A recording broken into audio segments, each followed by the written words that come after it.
Welcome to another episode of This Week in Legal Blogging, in which we talk with leading bloggers from across the legal industry. I am your host, Bob Ambrogi. I write my own blog, Law Sites, and also have a podcast called Law Next.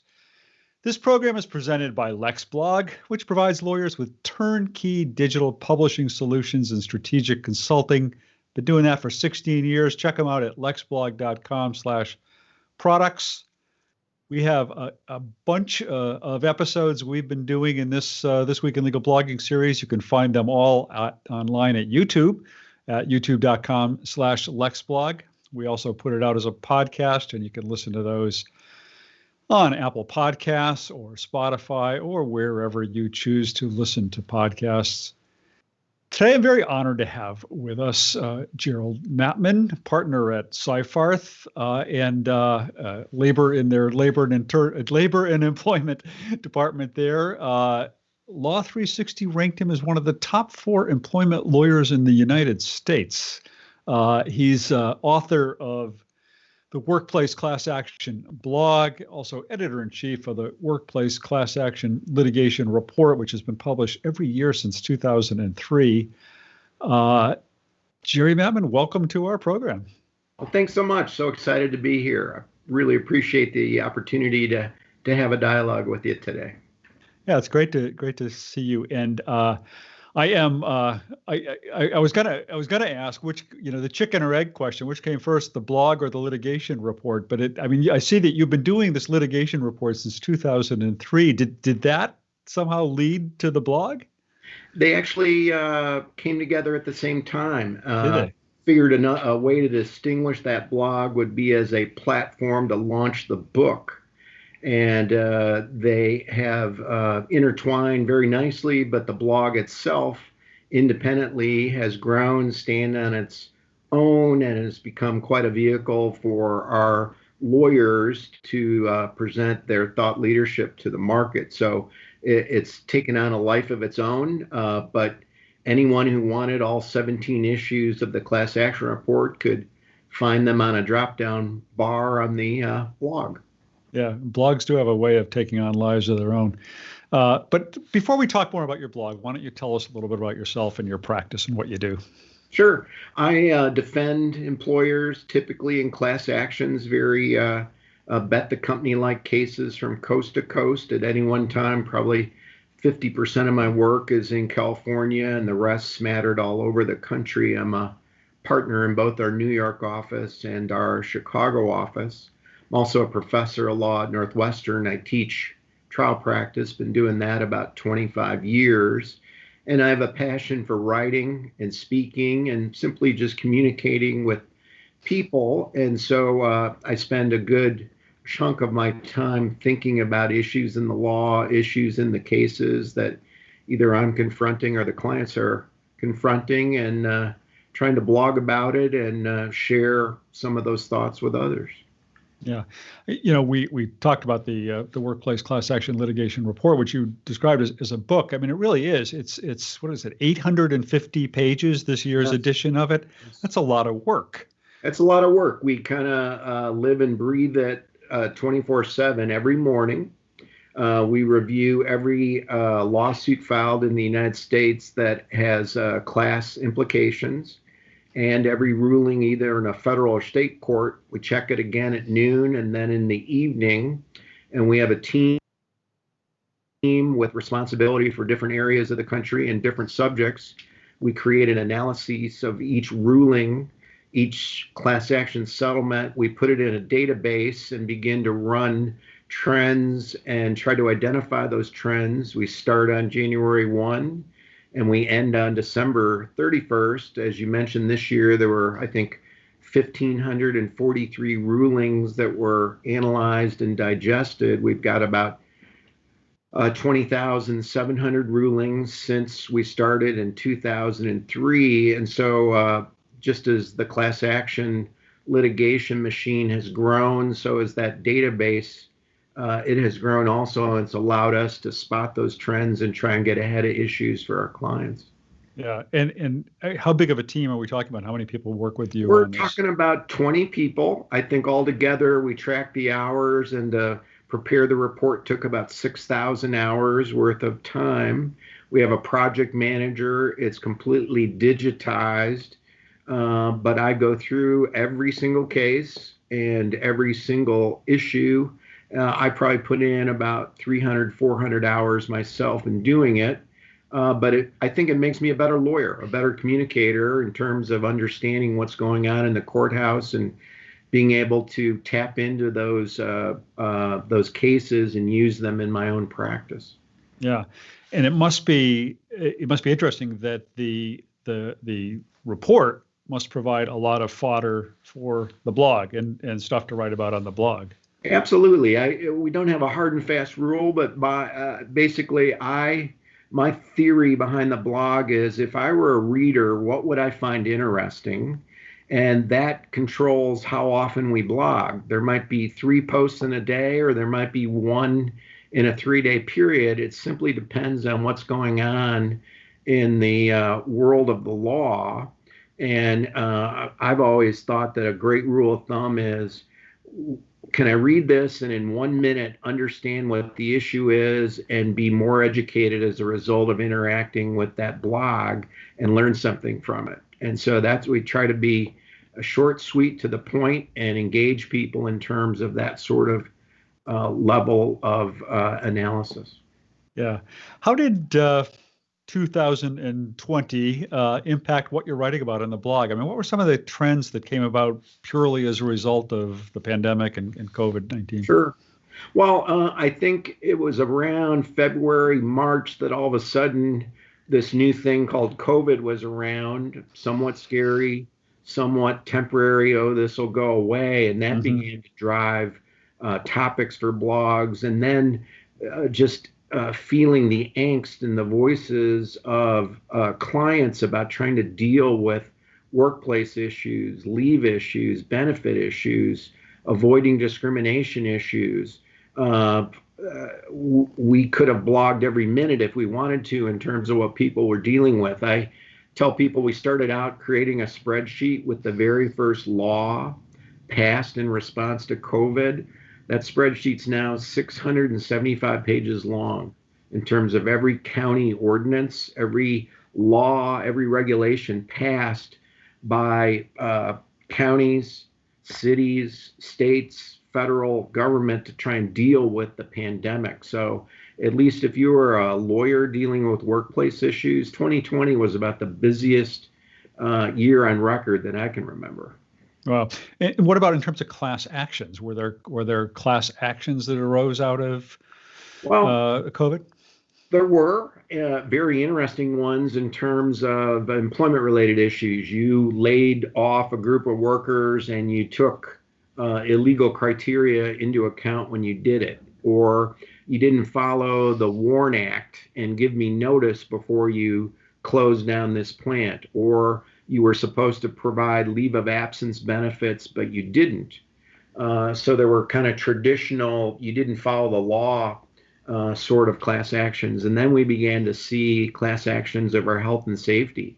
You asked me to come back. You didn't sanitize the workplace. You didn't order social distancing. You created conditions that caused workers to catch the bug and or caused injury or death to their family members.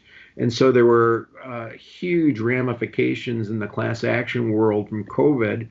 And the thing is that we're on the start of the bell jar curve. The intake at a plaintiff's attorney's office is just kind of starting, and there are many lawsuits that will be filed in 2021 over what occurred in 2020. So we're just starting to see the start of that kind of rise in the hill of those sorts of cases. Yeah. So back when you started the report and the blog, 2003, why did you do it? What motivated you to start blogging? How did you get the blogging bug, I guess is what I'm asking. Great question. I became a lawyer in 1981, and so I practiced law in the era when there was no such thing as the internet. And I remember it was in the early 90s. Gee, I don't remember that. A phone call from a colleague saying, "Jerry, I sent you an email about a month ago and you never responded." To which I said, "Well, what's an email?" And he said, well, do you have a computer? I said, I've got it there, but I've never really turned it on. And he said, well, you should, because actually in there you can get mail. And I remember opening it, and it took a while to respond. And then I shut it off and said, well, I'm never going to do that again. Yeah. And long story short, went and check the fax machine. Right. If you were an important lawyer, you had to send something by fax or by overnight mail, and that was quick. And what I learned in terms of servicing clients is the speed of law went from the dark ages to warp speed in terms of having to be responsive, having to deal with things. And so I was trying to figure out, how can I be the best lawyer I can be in terms of being able to solve a problem for a client. And that involved leveraging technology, using technology, and then actually trying to figure out answers to problems and questions before somebody even asked. And that's where the blog idea came up with, about, I'm going to talk about things that haven't happened to a particular company, but what might happen and what occurs in court, and what are solutions to avoid this, or if you get caught in it, to deal with it. And so the blog came about in terms of what I would call preventive lawyering or preventive dentistry. Read this, account for it, and you can avoid it. And so it kind of started there, and then dovetailed with the class action report and got bigger and bigger and bigger. And so that now, blogging, going on Twitter, LinkedIn, posting things is just like breathing air. It's a natural part of the day. Yeah. Did you see that as a business development vehicle, or simply a public service or a client service? It started out as a client service, business development, but it's come to represent something more. For me, it's, how do you connect to people? How do you engage with them in a way and create new friendships, new relationships, learn from them? To me, blogging and reading blogs is about learning and creating a better awareness. And so I really like it when, for instance, somebody at the EEOC, who's a governmental regulator, is a subscriber to the blog, and then in a case says, Jerry, I read your blog on XYZ, and this is what I thought of. And so you hear that from law professors that are on it, law students, adversaries, plaintiffs' lawyers, other defense lawyers, and it creates a community of interests where I think everyone benefits. Everyone is in this kind of sea together, and everybody is able to understand what's going on, and everybody profits from it. So that, building expertise, building your brand, teaching and mentoring, are all reasons. And, people said to me when I first did it, well, you're wasting your time. Well, I can't even remember. I started losing track of the number of assignments I got from clients who read a blog and said, I need a solution in that area. Can I hire you to handle it? Including some big 7-figure cases. So to me, if you're not blogging or haven't figured out how to blog, you're kind of behind the curve in these times. So you've been able to it's enabled you to engage with professionals across your area of specialty, and got some business out of it too, possibly. Absolutely. I get emails every day from people who will read a posting that said, this sparked an idea. What do you think about this? Or I'd like you to read something that I've done. And it, like I talked about, that community of interest, and it's widened my bandwidth in terms of things I think about and people I can tap into and get help from, and hopefully help them. So I definitely view it as a win-win proposition. Yeah. So I'm old enough to know that if you started a blog back in 2003, 2004, around there weren't a lot of people who even knew what blogs were at that point. So how did you develop a readership? How did you build it up and get people to notice it and begin to pay attention to it? I think it was like building a wall, one brick at a time. And it was a very precious thing to get a new subscriber to the blog. And I think it was word of mouth, or a newspaper reporter, or another blogger, or someone who was online who quoted the piece or quoted me.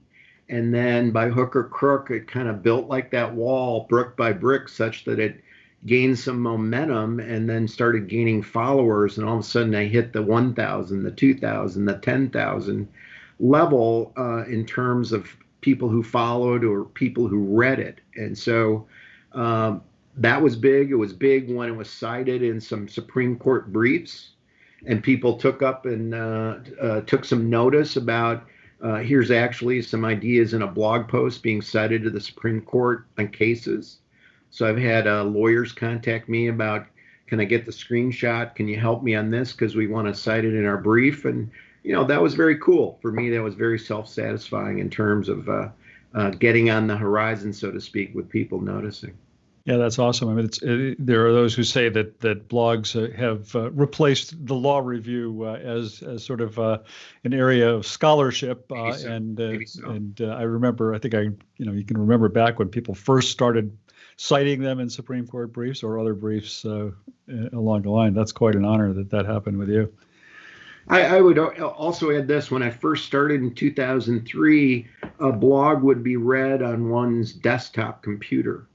Mm-hmm. And now I would think 75% of the time people are reading what is on that blog on their phone. Mm-hmm. Being able to convert to that era of people looking on their smartphone, how you create the blog, the image, the pull downs, the links. There's a bit of an art to how to engage with a reader who gets their news and uses their smartphone as a lifeline to the outside world.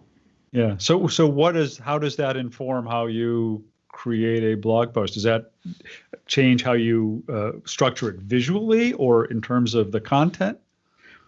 Title is very important. I need to be able to look at the title and understand what this is about as to whether or not I should spend the time to read it.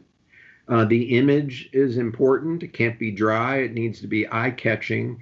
And in that first 3 sentences, it needs to be written with care, crafted carefully so that it engages the reader and enables them to say, this is worth my time and effort to read this post. Because as a consumer, so to speak, of what's out there in the news world, they have lots of choices. And how can I write my blog in a way that makes them think this is a place I should come all the time and read because it's worth my time and effort? Yeah. You're not the only author of this blog. I'm not sure exactly how many others there are who write for it, but how do you coordinate and work together in coming up with stories and deciding who's going to write what? I believe a big portion of my job description is training and mentoring and trying to help younger lawyers get to the next level. And I explain my life story and how I got to where I am and how important blogging and communicating with clients was. And so I give them the opportunity. I give them the option. I could co-author with you. I will be behind you and help you structure it. I'll do anything I can and never say no to the opportunity for you to blog. So I kind of create the conditions for them to be able to accept the invitation to get involved. And people can't always do it. They have priorities. They may be busy, but over time, I would think we've had at least 50 to 75 different attorneys per year contributing materials where they are blog authors. Yeah. And I think once they get hooked, they realize the value of it, the power of it, and then they want to do it more often. Yeah, it can be addictive. What about just how you work this into your own schedule? I mean, you're a partner at a major law firm with a significant litigation practice. How do you balance everything you have to do? Well, you make time for what is important and you create methods to be efficient. I would say when I wrote a blog in 2003, it took a lot longer than when I write a blog in 2021. So I've learned to do it, have a method for it, and try not to waste time because time is our most precious commodity. And so I wouldn't say every blog's the same or there's a template, but I have an approach to the issue. But I think the defining issue is not me, it's the reader. And what the reader thinks would be important and how this will benefit the reader. And I work backwards from that premise in terms of trying to be very efficient in supplying that information.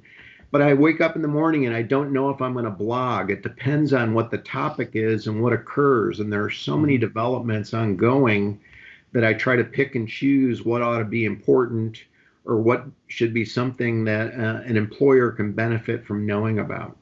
Yeah. Were you a writer before you started this blog? I know you do other writing now. Were you a writer of some sort before you started all this? I was not. I have authored 7 books, and I enjoy it, apart from writing the class action litigation report every year. My sister's a law professor. She teaches legal writing. Both my parents, my father was a professor. My mom was a teacher. So I came from a family where oral and written communication was very important. I'd say I'm probably by far the weakest link in the family when it comes to doing it. I doubt that. But I have a passion for it and enjoy it. And I think that by virtue of all the time I've invested in blogging, I believe I've improved my writing and improved my capacity to engage with clients and in the courtroom with judges and with plaintiffs' attorneys in arguments. I think that cutting to the chase, saying the most you can with the fewest number of words. I often think of the Gettysburg Address. Edward Everett spoke for 2 hours about the meaning of war, and then Abraham Lincoln got up and used 272 words, and everybody remembers those words, but not Edward Everett. So short. We should say you were also a Civil War buff, and you said you're writing a book Yes. about the Civil War as well, on top of everything else you do. What have you learned over the years about writing blog posts? What do you think makes for a good blog post?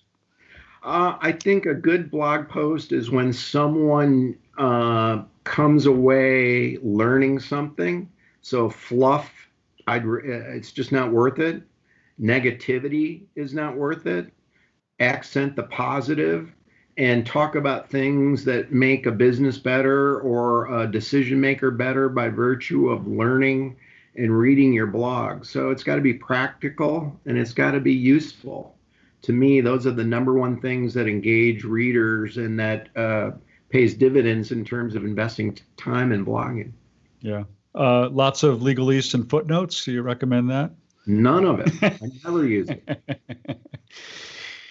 Just testing it. That's all. Yep. Just testing it. What about, are you thinking of, you talked about the fact earlier that you have readers who are lawyers, who are working at the EEOC, who are at clients. Who are you thinking about as sort of your model reader as you're writing your blog? So you're mostly directing this toward non-lawyers working at companies or what? I'm trying to be a blog that a non-lawyer can understand and a lawyer that specializes in employment law can appreciate. And that's a fine line to be able to write it in a manner that resonates with both. So I use it as a teaching tool or follow a teaching method that as a result of reading the blog, I've learned something I didn't know before I started, and I've been told by readers that's why they come back. And that's the value of it, because they can put it to practical use in either their business or regulating employers if they're in the government, or a law student or a law professor learning these concepts, or the HR manager or the in-house lawyer saying that this answered a question, I don't need to go research it now. So, Jerry, if a younger lawyer were to come up to you and say that they were pondering starting a blog and wondering whether it's worth it, and if so, how to make it successful, what kind of advice would you give them? I would tell them that what you're about to embark on is not a 100-yard dash, it's a marathon.